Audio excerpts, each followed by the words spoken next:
Hello friends, அஸ்ஸலாமு அலைக்கும். Welcome to our Jahana's cooking. நம்ம சேனலில் இன்றைக்கி சூப்பரான டேஸ்டியான உங்கள் எல்லாத்துக்கும் ரொம்ப பிடித்தமான சின்னவங்கலேருந்து பெரியவங்க வரை விரும்பி சாப்பிடக்கூடிய ஒரு ஈஸி 5 மினிட்ஸ் ஸ்நாக்ஸ் ரெசிபி. வாங்க வீடியோக்குள்ளே போய் செய்ய ஆரம்பிக்கலாம். ஃப்ரெண்ட்ஸ், இது நீங்கள் உங்களுக்கு பார்க்குறப்பே தெரியும், ரமணான் ஸ்பெஷலாக செய்யக்கூடிய கறி பேச்சி தாங்க.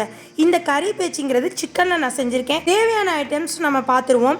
ஃபஸ்ட்டு சிக்கன் நம்மளுக்கு ஒரு 150 கிராம் எடுத்துகிட்டு, நெக்ஸ்ட்டு இஞ்சி பூண்டு பேஸ்ட்டு 1 டீஸ்பூன் போட்டு, 1/2 டீஸ்பூன் சீரகத்தூள், 1/2 டீஸ்பூன் நம்மளுக்கு சோம்புத்தூள், நெக்ஸ்ட்டு கொஞ்சோண்டு கறி மசாலா வேண்டாம் போட்டுக்கலாம், இல்லை ஸ்கிப் பண்ணிக்கலாம். மஞ்சத்தூள் 1/4 டீஸ்பூன், தேவையான அளவு உப்பு, அதுக்கப்புறம் ஃபைனலாக 1 டீஸ்பூனுக்கு நம்ம மிளகாய்த்தூள் போட்டுக்கிட்டோம். போட்டு நல்லா பிரட்டி வச்சுக்கோங்க. இஞ்சி பூண்டு மசாலா, அப்புறம் சோம்புத்தூள், சீரகத்தூள், நெக்ஸ்ட்டு மஞ்சத்தூள் எல்லாம் சேர்த்து நல்லா ஊறட்டும். 1 மணி நேரம் இல்லாட்டி ஒரு 1/2 மணி நேரம் 1/4 மணி நேரம் நல்லா ஊறட்டும். அப்போ தான் அந்த சிக்கனில் நல்லா உப்பு சேரும், உப்பு எல்லாம் சேரும். ஃப்ரெண்ட்ஸ், இப்போ ஊறி ரெடி ஆகிடுச்சு. 1 மணி நேரத்துக்கு அப்புறம் இப்போ நம்ம ஸ்நாக்ஸ் ரெசிப்பியாக உங்கள் கிட்ஸுங்களுக்கு செஞ்சு கொடுங்க, பெரியவங்களுக்கும் செஞ்சு கொடுங்க, செம்ம டேஸ்ட்டாக இருக்கும். இன்றைக்கி நான் இது பஜ்ஜி போடுறதுக்கு நீங்கள் வீட்டிலே அரைச்சி வச்சுருந்தீங்களா அதோட நீங்கள் எடுத்துக்கலாம். நான் இன்ஸ்டண்ட்டாக கடையில் வாங்கின பஜ்ஜி மாவு தான் எடுத்திருக்கேன். அதில் நான் சக்தி எடுத்திருக்கேன். அந்த பஜ்ஜி மாவில் அப்படியே போட்டாலும் டேஸ்ட் கொடுக்காதுங்க. அதில் இஞ்சி பூண்டு 1/4 டீஸ்பூனும், நெக்ஸ்ட்டு சோம்புத்தூள் 1/4 டீஸ்பூன் போட்டு நல்லா தண்ணி ஊற்றி பெரட்டணும். பஜ்ஜி மாவு எப்படி கன்சிஸ்டன்சி நீங்கள் போட்டு எடுப்பீங்களோ அதே மாதிரி தான் அந்த பக்குவத்துக்கு இதையும் நீங்கள் பெரட்டி எடுக்கணும்.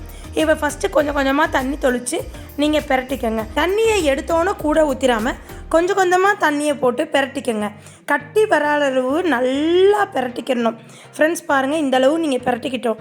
ஃபைனலாக நம்ம எப்படி போட்டு எடுத்தால் எண்ணெய் குடிக்காமல் இருக்கணும், அதே நேரத்தில் நல்லா போட்டு எடுக்க வரணும். பாருங்கள், இந்த பக்குவத்துக்கு நம்ம பெரட்டிக்கணும். இதில் லைட்டாக இன்னும் கொஞ்சோன்னு தண்ணி ஊற்றலாம்னு ஊற்றிக்கலாம். நான் ஊற்ற மாட்டேன், ஏன்னா இந்த பக்குவத்தில் இருந்தால் தான் உங்களுக்கு எண்ணெய் குடிக்காது. அதே நேரம் அந்த கறி பச்சியில் நல்லா ஒட்டி நல்லா சாஃப்டாக சூப்பராக இருக்கும்.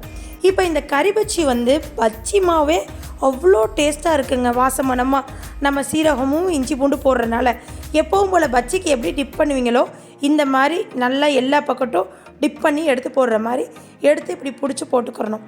இதே மாதிரி நீங்கள் எல்லாத்தையும் போட்டுக்கணும். ஃபஸ்ட்டு எண்ணெய் காஞ்சோன்னு தான் போடணும். பாருங்கள், எனக்கு நல்லா எண்ணெய் காஞ்சிருச்சு. ஃபஸ்ட்டு எண்ணெய் காஞ்சதுக்கப்புறம் லோ ஃப்ளேமில் வச்சுக்கோங்க. அப்போ தான் உள்ளே வரையும் நல்லா சிக்கன் வேகும். இதே மாதிரி எல்லா அந்த சிக்கன் பீஸையும் போட்டு எடுத்துக்குவோம்.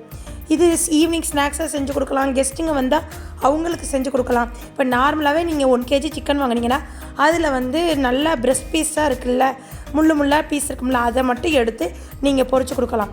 ஃப்ரெண்ட்ஸ், எனக்கு இந்த பக்குவம் யார் சொன்னாங்கன்னா என்னுடைய பெரியம்மா நூறம்மா தாங்க சொன்னாங்க. ஒன்ஸ் நான் செஞ்சு என்னோடய ஹஸ்பண்டுக்கு செஞ்சு கொடுத்தேன். செம்ம டேஸ்ட்டாக சூப்பராக இருந்துச்சு, ரொம்ப பிடிச்சிக்கிடுச்சு. டெலிசியஸான ஸ்நாக்ஸ் ரெசிப்பிங்க. என்னோடய சன்னுக்கும் பிடிச்சிருச்சு. இதை எடுத்து சாப்பிட்டு பார்த்தா சாஃப்டாக சூப்பராக இருக்கும். இப்போ ஒன்ஸ் நம்ம போட்டு எடுத்தாச்சு, இதே மாதிரி மற்ற எல்லாத்தையும் போட்டு எடுத்துக்கணும். அவ்வளோதாங்க. இப்படி பெரட்டி இப்படி டிப் பண்ணி போட்டு எடுக்கிறது தான் ஈஸி மெத்தட். செம்ம டேஸ்ட்டாக இருக்கும். எப்போ நான் சிக்கன் எடுத்தாலும் இதே மாதிரி செஞ்சு கொடுத்துருவேங்க. என்னோடய வீடியோவை ஸ்கிப் பண்ணாமல் பாருங்கள், சப்ஸ்கிரைப் பண்ணி பாருங்கள்.